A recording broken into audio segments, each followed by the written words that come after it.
What it is, though. It's your boy Crook LDB Team 100. We in here, sure. And today we got another reaction video. I want to welcome you guys to March Mania, man. Crook March Mania, man. This is the month where we are going crazy. We grinding. Daily streams and daily YouTube uploads, man. So, you guys want to help support me, man? Subscribe to the channel. Link is in the description for my Twitch. Follow me on Twitch. You getting daily streams and daily uploads, man. Support your boy. We on the road to 300 subs and 400 followers. Feel what I'm saying? So, in today's video, we got 6 NBA stars answer who was the first player to embarrass you. I thought this was going to be interesting, so let's check it out. So, without further ado, let's get into the video. To the league, who was the first person to bust your ass? Darren Williams. 53 points for Darren Williams, 7-point lead for New Jersey. Here's Williams, shoots and hits. I ain't gonna lie, Darren Williams 50 and 3/4. Bird on the 20-year-old Kemp. Takes a follow-up. Say it again. What'd he say? What'd he say? What'd he say? Point lead for New Jersey. Here's Darren Williams was that and guy. hits. Larry Gabling, 50 and 3/4. Bird on the 20-year-old Oh, he said Larry Bird. Takes a follow-up. Oh, he's got 40. Jose Calderon.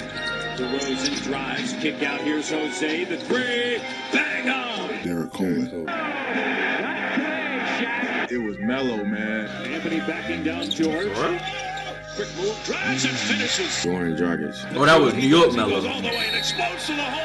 Plus the foul. Every NBA rookie has it. That one moment where suddenly things get real out on the court and they realize they aren't in college anymore. Because in the NBA, when it comes down to it, you're playing against the best players in the world, which means if you aren't ready to bring it on a nightly basis, things can go downhill very fast and suddenly you have a real-life nightmare on your hands. A nightmare that you will never forget. Which is why on the Knuckleheads podcast, they ask all of their guests the following question. Who was the first person to bust your ass? Which is hilarious and also gives us the topic for today's video because as you are about to watch, a lot of future NBA stars got straight up bullied and embarrassed in their own welcome to the NBA moments, and we are going to look at every guy you just saw in the intro. So what's up guys, Mike here, and before we get started, this is the second video I'm doing on this topic, which means I do want to give a huge shout out to the Knuckleheads podcast again for asking this question. Darius Miles and Quentin Richardson are killing it with their podcast. Go check it out. The link is in the description of this video. Go show them some love, guys. Trust me, their podcast is amazing and they have some amazing guests. Now though, as for some star rookies getting a wake-up call, let's start off with Kemba Walker.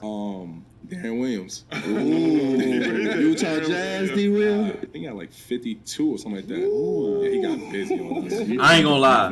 Darren Williams before he got hurt was a demon, bro. Not even gonna hold you. Not even gonna hold you, bro. It's just unfortunate that, like, you know, basketball is of course we all know is a physically demanding sport. But you just hate to see injuries, man. Regardless on how we may feel about players, you feel what I'm saying, personally or competitively, you just hate to see somebody go down, especially people that are talented. It's a lot of players that went down because of injuries. Darren Williams is one of them. Brandon Roy was another one that come to mind. Derrick Rose was another one that come to mind. And it's just sad to see that because at once Derrick Rose was top 3 player. Jeez, yeah, I would say he was the top 3 player in the league for like a number of years. It was always LeBron James. Yeah, you could probably say LeBron James, KD, and then it was Derrick Rose. You feel what I'm saying?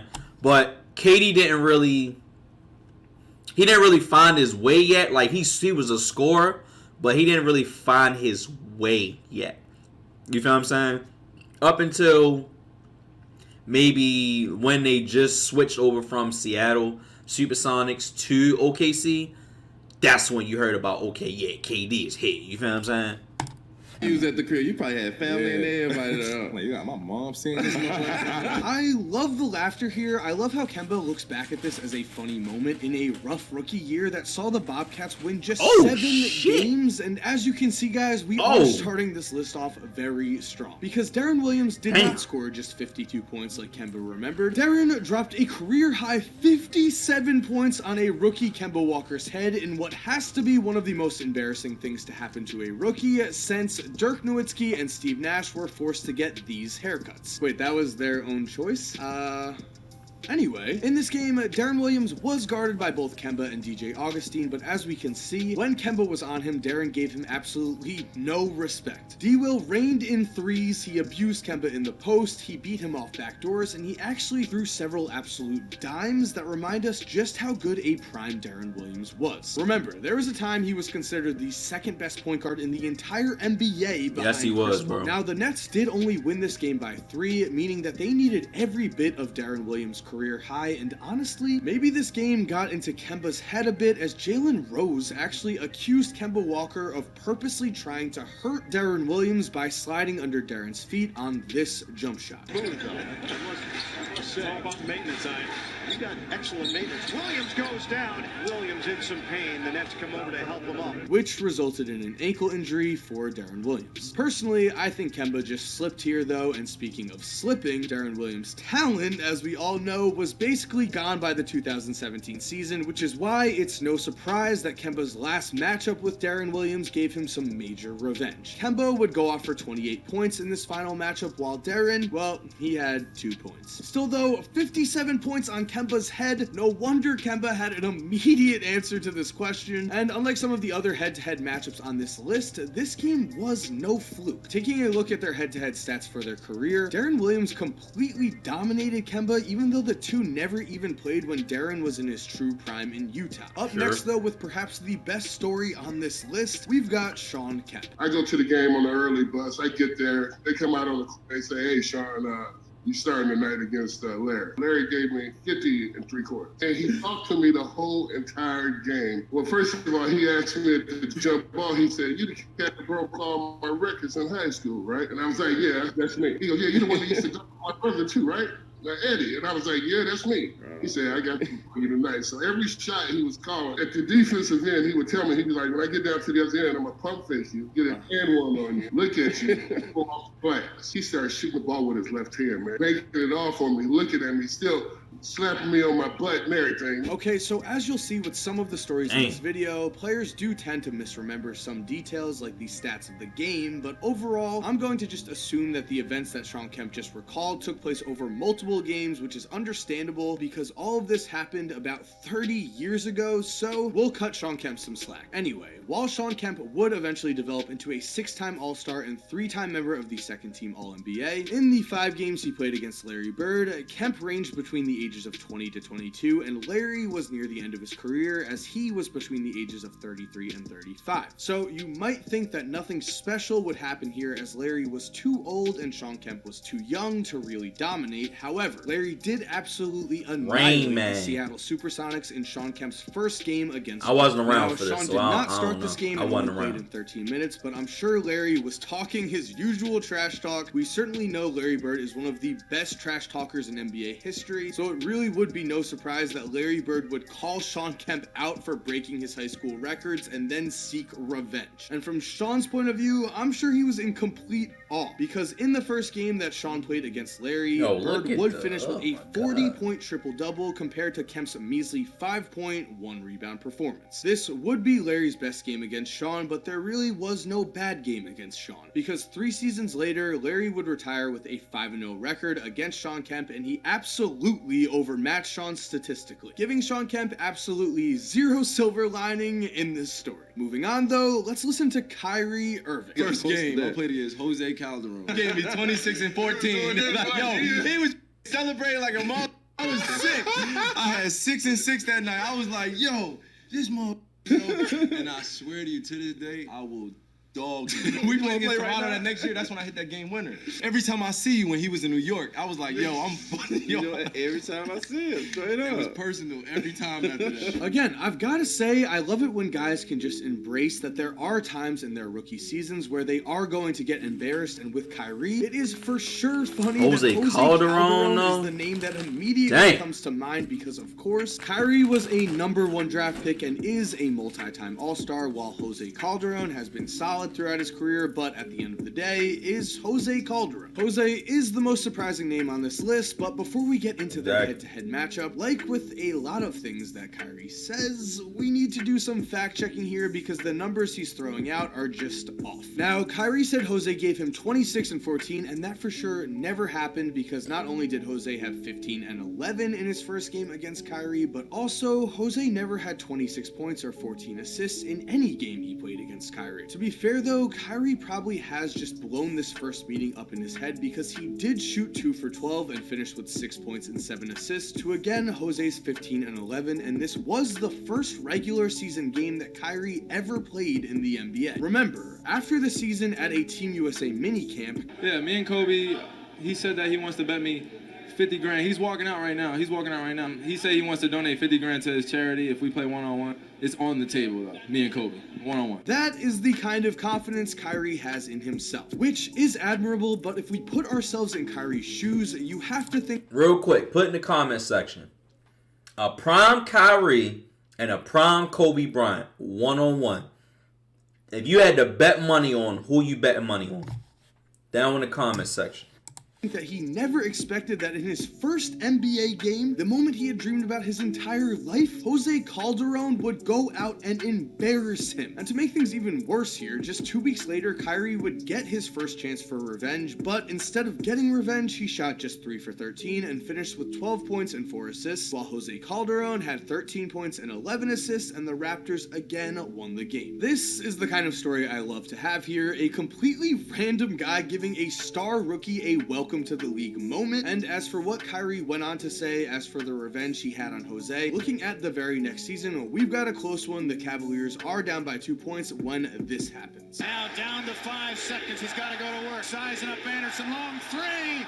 The bottom! Kyrie Irving! I cannot believe you've done it again! And overall, yes, Kyrie has completely dominated Jose stat-wise, which is no real surprise. And I've got to say, that game winner in his second season against Jose must have felt real nice if he really was holding the grudge he says he was holding. Continuing forward, we have Shaq. Well, a lot of people bust my ass, but Ewan bust my ass, Robinson bust my ass, Akeem bust my ass, like all the big guys. So the first person to dunk on me was Derek Coleman. Okay, and so with Shaq, I've got to say, I was a little surprised about how humble he was when it came to the situation of older players dominating him. Remember, Shaq came into the league as an all-star from day one, and by his second season, he was already averaging close to 30 points, 13 rebounds, and 3 blocks a game. So the fact that he named that many players dominating him really is a sign of the respect he has for the legends that came before him. For Shaq, though, because he named so many people, let's do something a little different and focus on the first time he got dunked on by Derek Coleman. Now, Coleman was a one-time all-star and a 20-point-per-game scorer, but after hearing all of the Hall of Fame names that Shaq just dropped, Derek Coleman is definitely not who you would think would be the first person to bring Shaq down. Throughout the game in Shaq's rookie year, Shaq and him were trash-talking to each other, and eventually, Derek saw his chance to make history. As you could see in this clip, Hey, you're a rookie too!